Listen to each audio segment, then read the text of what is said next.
মানুষের পাশে এসে মানুষের সুখ দুঃখের কথা ভেবে আপনি অনেক উন্নয়নমূলক কাজ করার সুযোগ ছিল, যেহেতু আপনি করেন নাই, এখন আরো করতে হবে। যতদিন আছেন এই ততদিনের ভিতরেই সীমান্ত হত্যার জন্য আর একটি এই বাংলাদেশের মানুষের জন্য প্রাণ না যায়, এটার কঠোর পদক্ষেপ নেবেন। চোরাচালানির জন্য এই দেশের মূল্যস্ফীতি বৃদ্ধি পাচ্ছে, এই চোরাচালান বন্ধ করতে হবে।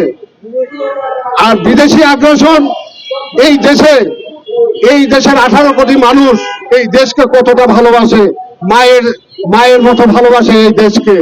এই দেশে বিদেশিরা এসে কখনো ভালোবাসা দেখাবে এটা একটা পাগলও বোঝে।